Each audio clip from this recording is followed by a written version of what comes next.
एक तरफ तो गजा में हमास और इसराइल के दरमियान सीज फायर के बीच भी खींचतान चल रही है।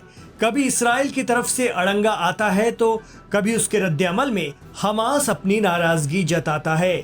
कभी पीएम नेतन्याहू जंग बंदी रद्द करने की धमकी देते हैं तो कभी प्रेसिडेंट ट्रंप गजा को नरक या जहन्नुम बनाने की बात कहते हैं।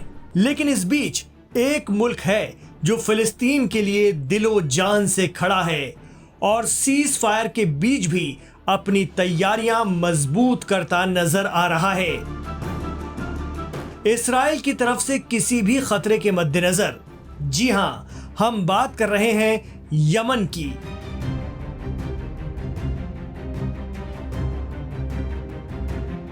रमजान के मौके पर यमन के हौसी जंगजुओं ने इस्राएली और अमेरिकी हवाई या मिसाइल हमलों से निपटने के लिए पुख्ता इंतजामात का दावा कर दिया है।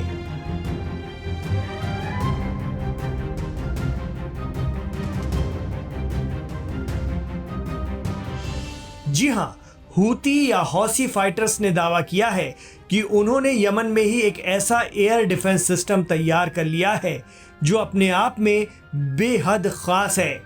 इस एयर डिफेंस सिस्टम का नाम नसरुल्लाह है। कहा जाता है कि हिजबुल्लाह के चीफ रहे हसन नसरुल्लाह के नाम पर इसे रखा गया है। नसरुल्लाह सिस्टम के लिए हौसियों का दावा है कि सना ने Nasrullah anti aircraft missile system का परीक्षण कर लिया है जो यमन में ही तैयार किया गया है।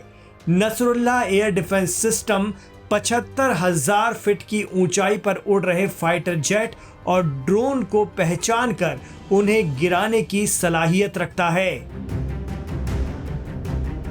यमन के हौसियों का दावा है कि ये ताकत पूरी अरब दुनिया में सिर्फ उनके पास है और यमन का ये advance air defence system Nasrullah दुनिया में चौथा मकाम रखता है। यानी इतने एडवांस एयर डिफेंस सिस्टम सिर्फ 4 मुल्कों के पास ही हैं, उनमें से अब यमन भी एक है। हौसियों का कहना है कि नसरुल्लाह जैसा डिफेंस सिस्टम आ जाने के बाद अब यमन का एयर स्पेस दुश्मन के लिए नो गो जोन बन जाएगा।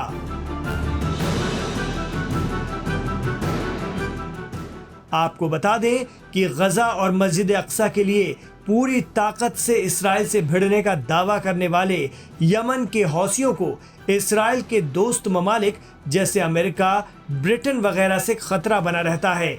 इनके जरिए अक्सर हौसियों के ठिकानों पर हवाई हमले किए जाते हैं, जिसका जवाब देने के लिए हौसियों ने नसरुल्लाह जैसी वायु रक्षा प्रणाली तैयार कर ली है। लाल सागर या रेड सी पर यमन के हौसियों का एक छत्र राज माना जाता है। ये लोग इसराइल की आक्रामकता के खिलाफ न सिर्फ 2000 किलोमीटर दूर राजधानी तेल अवीव को अपनी बैलिस्टिक मिसाइलों से निशाना बनाते रहे हैं, बल्कि लाल सागर पर इसराइली, अमेरिकी और दीगर ममालिक के जहाज़ों को भी घेर लेते हैं।